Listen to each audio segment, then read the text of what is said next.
Hey, Tightrope family. We're popping back into your headphones this week to do something a little different and share a fantastic episode from our friends over at the Broken Record podcast.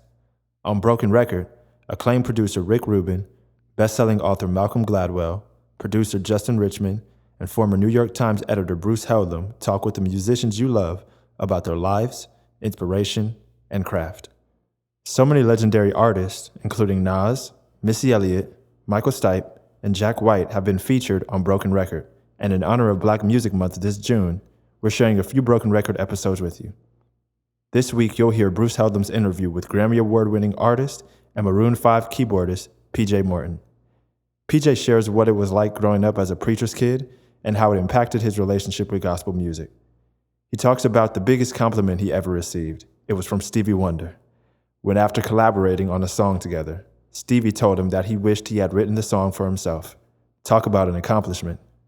PJ and Bruce also discussed PJ's new album, Watch the Sun, which was recorded as a result of a need to step back during the pandemic.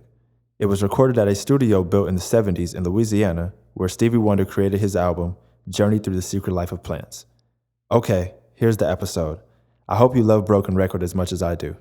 You can listen to more episodes of Broken Record from Pushkin Industries, wherever you listen to podcasts. We hope you enjoy.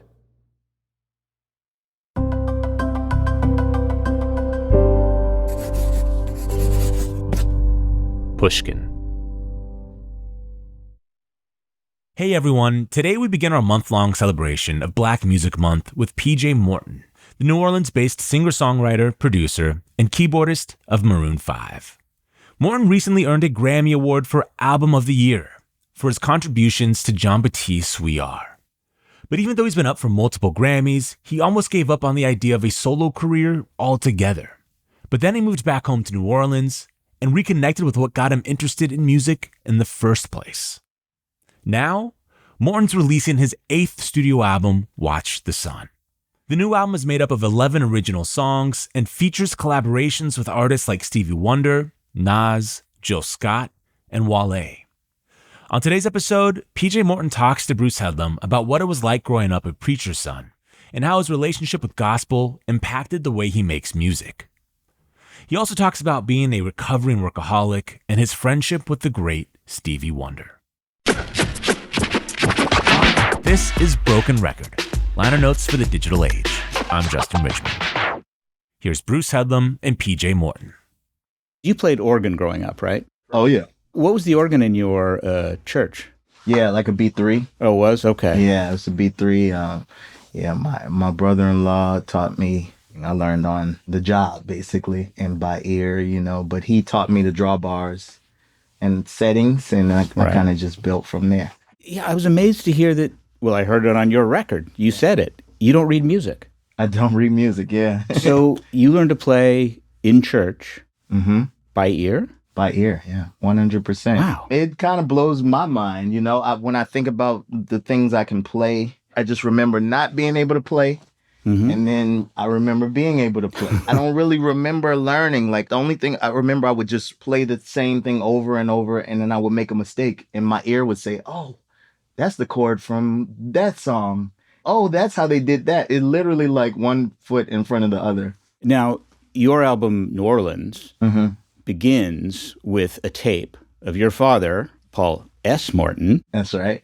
Yeah. Introducing you at church. Well, we were actually at home. Oh, you were at home? Yeah. So my dad, every year since like 1983, I remember the camcorders got smaller and smaller through the years, but that was the big one.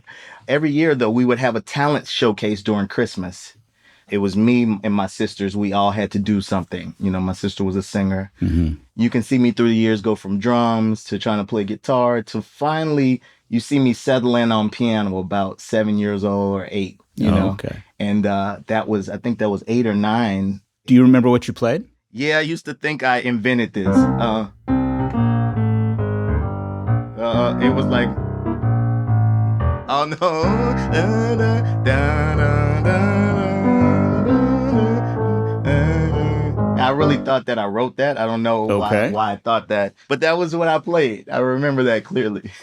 Now, you were playing in church. Your father ran the church. Oh, yeah. He was the pastor and, of course, an amazing singer as well. So music was really important. Yeah. Now, what was the relationship between church music and secular music in your house? Because your dad is a very big gospel singer. Yes. He's a very big gospel singer who also was born and raised in Windsor, Ontario, Canada. So he was right across the tunnel from Detroit. So there was so much music in gospel, of course, the Winans and Clark sisters, but Stevie and all of that stuff that was happening as well. So there was a high appreciation for music in the house. And it was almost like you could listen to it, because not on Sundays. We weren't allowed to listen to secular music on Sundays on the radio. It had to be gospel music. But one of my dad's favorite singers was Anita Baker.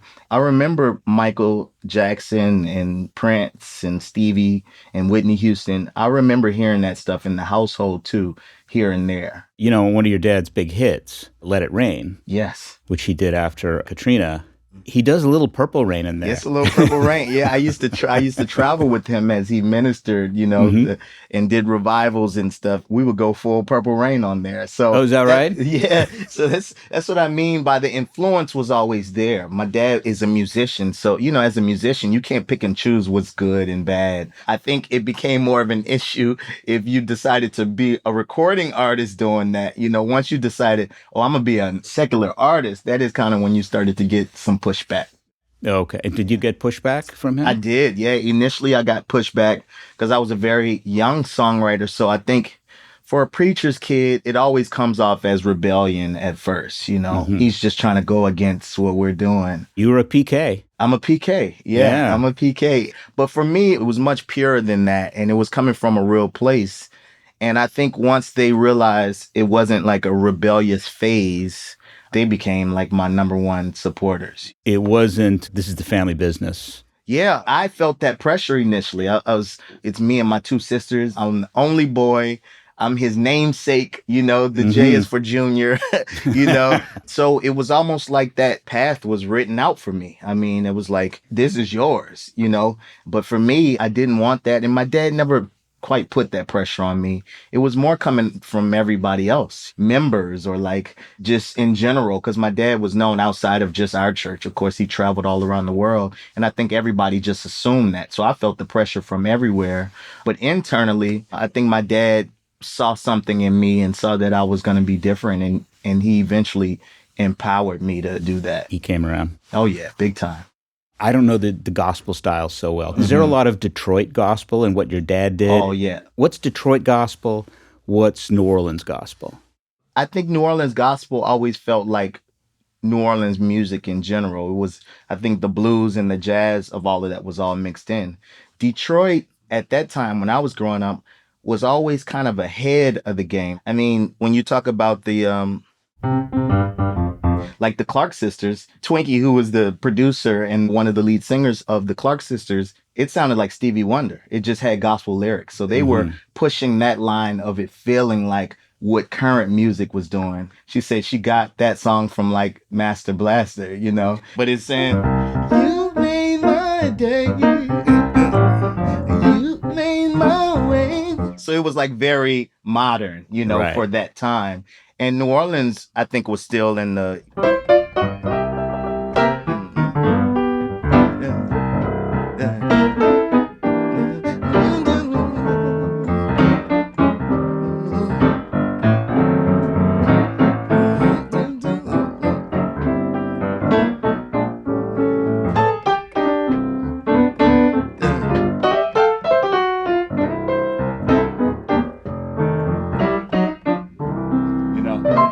So more in a traditional sense. Everybody says, well, he's a gospel piano player. And I don't really know what that means. People say, well, this is the gospel scale. And I think, well, that's just the scale everybody uses, isn't it? Yeah, see, I think maybe gift and curse, but because I didn't learn music, I can't relate to any of that. I don't even know scales. So I don't, Really? what I mean? You don't know any scales? No, I mean, I don't know what they are. I know, and I know that's a G major scale, but I don't know what a gospel scale is. I mean, I guess some people would look down on that. I don't think so. Which is, there were some purists, I have a weird relationship with some purists because I think the genius is being able to do it, without being taught. I think that before there was notation, somebody had to play it to write it. And I think somewhere along the line, notation became higher than being able to do it. But I take pride in the fact that it came through me. It comes through me, and that it's a gift that was given to me. I'm in a huge pop band. You know what I'm saying? It's like I just play music, whatever the moment calls for. So I don't really get into that, or I'm not even sure what that means exactly. Yeah. Of course, I can play church music because that is my foundation, but I don't know that I would consider myself a gospel piano player. Well, your friend John Batiste. Yeah. He went to Juilliard. He went to Juilliard, yes. So you can just say to him, yeah, I didn't have to do that. I mean, listen, I think those things, and it depends where you're taking it, right? I mean, he's able to score soul and like do all these amazing things, These different things are tools for different paths. And he's undoubtedly a genius. I mean, when he sits at this piano, yes, he learned the notes, but you can't teach what he does. I remember, a friend of mine who did go to Berkeley and came to start playing with me, he would tell me stuff like, that's wrong. Are you playing that wrong? And I was like, there's no such thing. You know what I mean? And he had to eventually learn that. But I do think, because I don't know, it allows me to not know what the boundaries are supposed to be. And also the things that I listen to. I mean, when you talk about Stevie or you talk about Quincy, they would have different choices, and these are the things that I grew up paying attention to. The Beatles as well. I mean, when you talk about like different chords and different structures, those guys, they were all about it. Can you show me, and maybe this will probably help listeners, well, you've done a couple great versions of How Deep Is Your Love? Yeah. And a lot of your music is like this, including your gospel music. Your gospel music sounds like love songs. Your love songs sound like gospel music, which is always nice. You're always like, is he talking about God? Or is he talking about... You got to listen, right? Yeah. So can you just show me, when you probably heard that song growing up in the 80s because it was on radio.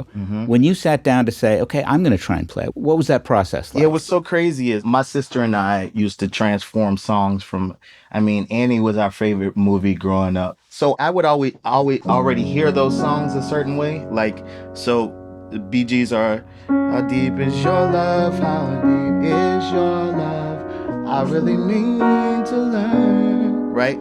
And for me, I heard it, how deep is your love? How deep is your love? I really mean to learn. 'Cause that's church right there. Living in a world. Okay, stop there. What's church about it? 'Cause you just don't really. That's why I hear that voicing.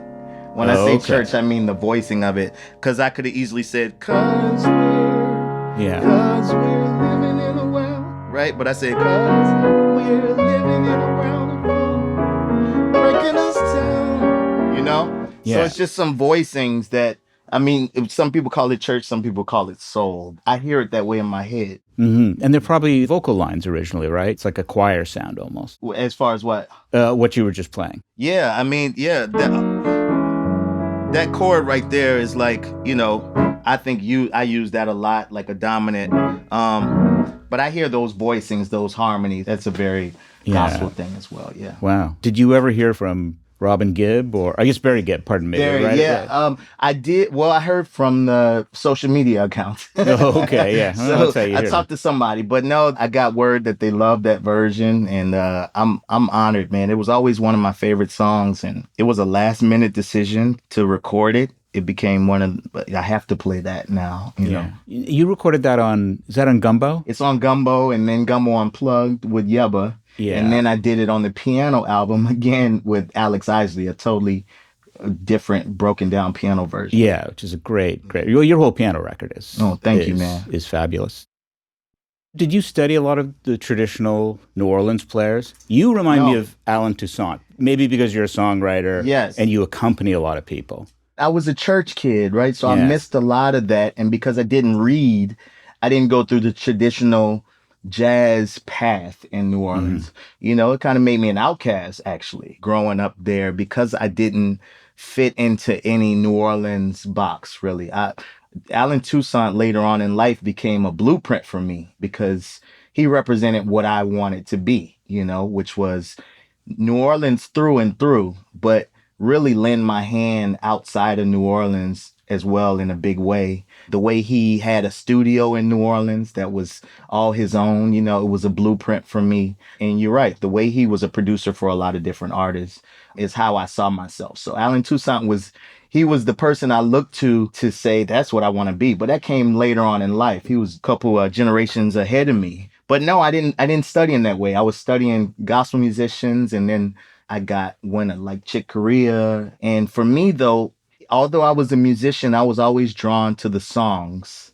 It was always the songs over the playing, over the singing. So I never really studied outside of Chick, trying to learn Spain. I never really studied keys that way. I studied songwriters. So I was drawn to Stevie, of course. Like that's what started it all for me. Do you remember what the song or album was with him? I do. I don't remember if it was an album, but a friend of mine gave me a cassette tape. And I knew I'm an 80s baby, right? So I knew I just called to say I love you and, part-time lover when I was, I knew those songs, but I hadn't heard that early voice. And it was, I never dream you're leaving somebody. That's that song. I can remember playing that cassette tape and hearing that and like my mind just like, why is this making me feel this way? And soon after he gave me Donny Hathaway Live. It seemed like that was happening all like back to back to back in my life. I don't remember how much there was a break in it, but then I heard the Beatles and I'm like, whoa, like what are these melodies and how are they saying the same thing but a different way? And then that got me to James Taylor somehow. I actually was watching an award show and they were honoring him and they were playing Fire and Rain as he was walking up. And I was like, what is that? You really were a church kid. You hadn't heard James Taylor. Or I hadn't heard James Taylor. And I knew the big stuff, but like it was a different mind as a songwriter. It was like I started to want to do that. How old were you when you heard Stevie Wonder and Donny Hathaway? That was like 12. Somebody gave me that stuff at 12. Like, again, I had heard Stevie and he was just a part of it, know. I hadn't heard Donny actually, but that was about 12 or 13. The Beatles, my mom told me stories because my name's Paul and my little sister was born and she got a lullaby CD and it had Hey Jude on there. So I was really young at that time. I was probably 7. But I didn't really get to the Beatles until later. So what was it like when you finally met Stevie Wonder? And how did you meet Stevie Wonder? So, like, met in person, there were a couple of, like, quick ones. I remember Kirk Franklin is the first person that introduced me to him in person. But that was really quick. And then 2013, I had a song called Only One that I wanted him to play harmonica on. Didn't know him at all, but I just was like, I'm just going to try. So I reached out to a drummer friend of mine, Teddy, who played for him. And he hooked me up with a stylist of his who happened to be from New Orleans and happened to be familiar with me. So she was down to get him the song. If you can get it to him, it's two things. He's got to want to do it and you got to be able to get it to him, but it's not like you can sell him on the idea of this being a good career move for him. It's like, he just got to want to do it. You just could really break it for you. Yeah. Man, Stevie, I'm telling you, if you just do this one, it's going to take you to the top. It was none of that. I feel like he heard some of himself in it and was down and he cut harmonica on it. I still hadn't met him in person. And then we were on a plane and I didn't know he was sitting behind me. And I went to the restroom and Stevie comes behind me, like needing to use the restroom too. And I turn around, I'm like, Stevie, it's PJ, you just did my song. And he was like, oh, I love that song. And we connected then. And that was special, but it didn't really turn into a full relationship until maybe 3 years ago. He invited me to do Toys for Tots, his Christmas thing, and we did a song together. And we really started to build then. After my album Gumbo first began, he told me he loved that song. He told me he wished that he wrote that song, which is, I don't need any more compliments in life. That's it. That's it for me. And so now we have a bond that is, and I'm not over it, but he told me like, you can call me, like, you don't have to, we're friends. I'm like, you're Stevie Wonder though, it's like more than I ever dreamed. That's the biggest thing I ever dreamed. So it's amazing. Have you ever talked about songwriting with him? We talk about it in a way. We more talk about life, but what's fascinating about Stevie to me is his recall. I don't have that. If I don't record it in my phone and like have a voice note, I'll forget something great. He'll recall 10 songs that he's never put out that he's got, and he'll just run through them. I think it just speaks to his genius, that he can hold all of this stuff. Full songs. I mean, he'll play them for me. But we never really talked about technique or anything. I mean, I think he just appreciates what I do, and he tells me he's not bashful about telling me how much he supports me. I think that in general, I don't think that's unique to me. He's very encouraging to artists and writers that he believes in. Now, you've done a lot of producing. I think you won your first Grammy for India Ari, I think. Yeah, well, not technically. So I had to come back. I thought the Grammy rules. I didn't get a trophy for that album. I wrote and produced on the album, and it won Best R&B Album. But I didn't produce a certain percentage of the album. Okay. So I didn't get a trophy for it. But yeah, I was a part of this Grammy-award winning album my junior year in college. Yeah. Wow. Did you take time off from college for that? No, I went right. It made me want to quit. The only thing that got me through is I had one semester left. I finished Morehouse in 3.5 years, and that was my junior year, the first semester. And I was like, oh, this is all I want to do. Like, I got to get out of here. But I had like one more semester, so I'm like, let me knock this out. That's the best summer job ever. Oh, for sure. I was mowing lawns. You were winning Grammys. Man, it was amazing. I moved off campus my second year and met India Ari right there in the apartments we were living in. Well, her brother was living there, and she happened to be up there and heard me playing the piano. And we started talking about Stevie Wonder. And she hadn't put out her first Motown record yet. She let me hear that. And so when the other one came around, we were friends by then. And I had this little song and played it for her, and she loved it. And the rest was history. And you'd never produced before that? I had produced some gospel stuff. Yeah, because my first placement as a producer was when I was 16. Mm-hmm. Yeah, 15, I did the song. 16, it came out. And so I kind of was used to it a little bit. But that, in my mind, that is the first thing that I truly produced. But then after a couple of your own albums, you were gonna stop doing solo stuff. Yeah. Why? What was going on? Yeah, right before Gumbo, I was just Gumbo was gonna be the last thing. I think for me, I had been pushing independently for a long time, and it's an uphill battle. I mean, it can be, and I just felt like I didn't necessarily fit in. I would give these songs, I could write songs for other people, but when I did my presentation, it was just kind of like the labels didn't get it. We went to every label at one time and couldn't get signed. And I just felt like, all right, listen, I was in Maroon 5 a few years by then, and I'm like, this is great. I mean, I'm fine, I'll still produce and write. And I think part of it was I just wasn't successful at being myself, or it just hadn't come together. So then I signed a major deal. I was with Young Money, with Lil Wayne and Universal. And that was cool. It was a learning experience. But then that didn't work out. So I asked to get off the label, and I was indie again. And I'm like, you know what? I'm leaving LA and I'm leaving all of this. Like I just, So Gumbo kind of was I was just disarmed, I wasn't thinking about anything business-wise, radio, PR, none of that. I just was like, I'm just going to make what I want to make, which I realize now that that's what was missing. Just me overthinking some things. Yeah, I was making good songs and doing all of this, but I wasn't fully connecting because I had those blocks and I wasn't creating fully in a free way. Not since my very first album. It just put me back where I was supposed to be, I guess. Because that's when a lot of the more recent success started. Yeah, and you've got your own studio now. Yeah, got your own label. Studios, got my own. Yeah. Morton Records. Yeah. But you're still producing for other people. And still producing, and we just Snow Allegra. Shout out to Snow Allegra. She was just up at the Grammys for a song that I helped write. No, I'm gonna continue to do that. I just love other voices. I love other expressions. So I always wanna lend my hand when I can add something. And you're going to restore Buddy Bolin's house. Yes. It was a happy mistake that happened. After Katrina, it was a house not far from my parents' church, literally steps away. So the church bought up most of the land after Katrina and happened to buy this house, not knowing.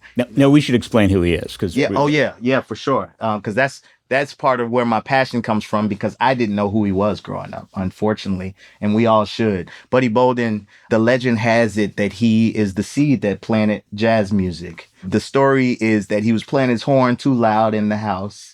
So his mom told him go outside. He goes on the stoop and plays it. The legend says you could hear him all the way like across town. And so a friend of his heard him playing, and they formed the band that majority of the world says is the first time they heard jazz music. He died at a young age. He died mental illness, There's a theory that he had a vitamin deficiency. Is that right? Which is very common, apparently. Wow. If you were poor, and that it wasn't, because people assumed it was schizophrenia, because I think he ended up in an asylum, but that it may have actually been breakdown. It may have been a nutritional. Wow. Yeah. Something so simple now, right? Yeah. But seemed complex then. But I just think his story is important. There's literally one picture of him that exists, no recordings. Yeah. And we're still talking about him 100 years later. So he did something, Yeah. King Oliver played in his band. Different people played in his band. That's right. And these are the people who carried on his story. Yeah. So we got this house, which was actually low income housing before Katrina. Nobody was making a big deal about it, which is probably why my parents didn't know. Right. So it's been sort of an uphill battle, just because it was new for me. I was just excited about it, but never been in the nonprofit space, never had to raise money for anything. But this vision, man, is so important. It's the house that he actually lived in. And then there's an identical house right next to it. So I'm calling it the past house in the future house. So I want his actual home, the left side of it, to be a small museum, just the lineage of New Orleans, which I think is not only jazz, but really American music.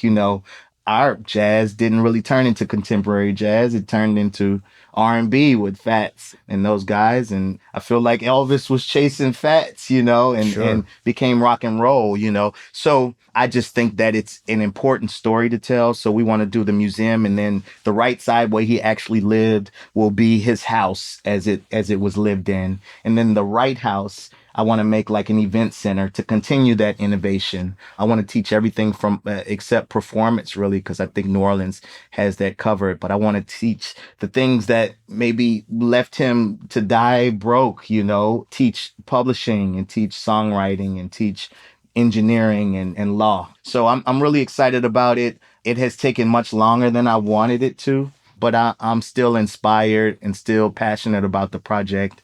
And can't wait to see it come to fruition fully. I do want to talk about this new album, Watch the Sun. Yeah, of course. Tell me about the recording of this album. Tell me what you were thinking going into it. Yeah, well, I wasn't really planning on doing an album. I just was coming off of a crazy run. I mean, I just went back to back to back with music, more than I ever had before, actually. But it just was rolling. So I was rolling with it. And then we got shut down. I was with Maroon 5 in South America in real time. The show started to get canceled. We had to fly back to the States. And when we got back initially, I have voice notes from March 2020. I was in this creative, it was just coming faster than I could even control it. And I got some music beds that actually ended up on this album 2 years later. But my laptop crashed right after that. And I lost all that stuff. All I had was the voice notes. Nobody could get it back? I got a lot of my files back, a lot of my drums back, but not those new songs that I was working on. It was just not saved yet. It was pretty. Always back up for the musicians at home. Oh my God, please. Yeah, I know this too. This is what I did was it got bad and I probably could have recovered it. I went further than I should have and got this something offline that said it could save my files, and my computer did something I've never seen before. It was so bad. I was just desperate. But what I realized was I needed to stop, just stop, and not do anything. It's okay. Like I'm just, I say I'm a recovering workaholic. So I took that time to really focus on family, focus on life, taught my two youngest how to ride bikes. I mean, just really, I was building bookcases and bikes and all kind of stuff. So I had these music beds because I wanted to start with just music, no lyrics. And I usually don't do that. I go pretty quick after I have music. I usually go in and write it. But I wanted to be so intentional this time around, like more intentional than I've ever been, more honest and open than I've ever been. And so I took that time to just have the music beds. Then we moved into Gumbo Studios and I started to build it even more. Still music, no lyrics. And maybe about a year after that, I told my engineer, Reggie, that we should find a studio where we could live there. So you just built a studio and then you wanted to use a studio somewhere else. Because, I don't know if people realize, but when we were all shut down, we lost all these gigs, but it was replaced with live streams and like more interviews than ever, really, because you were there. So I feel like I wasn't away enough, like I needed an away from the away. So I was like, I just need to go away. And we discovered studio in the country in Bogalusa, Louisiana, where Stevie did Secret Life of Plants. There's a Frankie Beverly and Mays album that was made out there. I hear there's an unreleased Betty Davis record that was recorded out there. But this amazing studio that was built in the 70s and there's a house on the grounds that you can stay at. Me and the band, and this was the first time we were even starting to, I remember we had to test to go out there. First time we were around people without masks. And so that was freeing in itself. And this place was so magical, it just made me want to write immediately. Like that's all I wanted to do. I threw myself into it. And this is the first time I started to write some lyrics. I feel like I had finally processed these things I want to say. And we just started building. I had the band. So how it would go is I'd wake up, because I wake up pretty early every day, and go in myself, go to the piano, write, come up with some ideas. And then I call the band in to hit the parts that I wanted to hit. And first week of us being there is majority of the album as far as sonically. Yeah, a couple of the vocals, I ended up cutting vocals later. Reggie and I went again. I mean, we did 4 trips to the country. I didn't fully started singing until the second time. It just was an experience. It felt magical and it felt deeper than just records at this point. It's like I really was, by being as honest and authentic as I was trying to be, I think it is going to connect to people. I've seen it, that I've let people hear now, but I think it's going to connect in another way. After you made as much music as I've made, it's almost like that was all that was left at this point, was for me to just give you more of myself, because the type of songwriter I am, there's always myself in it, but I also in general bring other people's stories. I'm a people watcher, but this time was a lot more specific to me. Can you play a little bit of a song that came out of that first week? Yeah, well, Please Don't Walk Away. I said this on the piano album just as a passing thing, where before I sang to my wife, I said that, this has been like the toughest, I said year or, it's been a rough period for us, but that was true. We had really gone through some challenges, we've been married 13 years, got married really young. So Please Don't Walk Away was literally the first song I think I wrote lyrics to. Yeah, I hope it did the trick. It did. No, she didn't walk away. All is well. We're good now, said, man. Yeah, I can't write another one like that. So wow, it's fabulous. Right. Yeah, what's crazy is we were in a good space then. Like it's almost like I have to process it and go through it first in order to talk about I can't really talk about what's happening while it's happening, Right. usually. Yeah, but a lot of the album's very heartfelt, very vulnerable, I would say. Yeah, it's very much about breakups or the possibility of breakups. It's a tough album. Sure. When you sat down, you play that for your band, and then you don't write music. So how do you arrange it with them? Yeah, well, thankfully, I do have, Berkeley graduates with me and stuff. So, but thankfully, all my guys around me are also church cats the way I grew up. So we communicate in a different way. it's not through, sheet music. It's through just talking. I can call out a 2 or a 5 or a 1, or 4. So I know enough where we can communicate musically. It's not because I didn't go through school. It's not that I don't understand the movements of things. We just kind of have come up with our own language, I guess. Mm-hmm. It's a shame they had to go to Berkeley, really. Yeah. Shout out to Brian. Takes them so long. So what's next for you? I am going to get on the road. I miss that so much. We just did a few shows, and I can't wait to play this new stuff live. I mean, it's made for it. I thought of the album in that way. The album just continues like my shows do. It's not really a lot of break in there. They just flow from one to the other. And I just can't wait to present that to everybody. And really it's the community. I think it's me, that church, growing up in church and having that weekly community where you share this experience. I just can't wait to share this experience of this really honest music with my supporters. So that's next. I'm scoring an animated film right now. Okay. What's that like? It's fun, man. Well, in my case, because the director is a fan of mine. Like, he really already digs what I do. I imagine it could be frustrating when you're just put in a position to do it. But this guy wants PJ songs. So it's so cool because this story is so weird that it allows me to go places that I would never get to go in my own music. So it's like PJ doing weird, different, cool stuff. It's really exciting for me. I'm enjoying that process. So there's that. There's some TV shows that I'm scoring as well. I like that side of it too, because my music is so visual that I like when I have to create to a visual. It's pretty fun. So recovering workaholic, huh? Yeah, in my sense, even like this big tour, this is new for me, brand new for me, where in the summer we'll do 2 weeks on, 2 weeks off, something I've never done in my life. But I understand now that just as much as I plan for these things, I have to actually plan for the other stuff that's important to me. So we'll see how that goes. But 2 weeks on, 2 weeks off is a big start for this recovering workaholic. Okay, let's see how that works. We'll see. I'll check back in. Okay.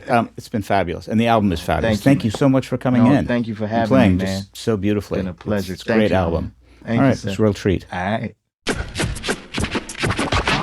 Thanks to PJ Morton for taking us through his incredible career as a solo musician and a sideman. You can hear all of our favorite PJ Morton songs on a playlist at brokenrecordpodcast.com. You can follow us on Twitter at Broken Record. Broken Record is produced with help from Leah Rose, Jason Gambrell, Ben Tolliday, Eric Sandler, and Jennifer Sanchez, with engineering help from Nick Chafee. Our executive producer is Mia LaBelle. And if you like the show, please remember to share, rate, and review us on your podcast app. Our theme music's by Kenny Beats. I'm Justin Richmond.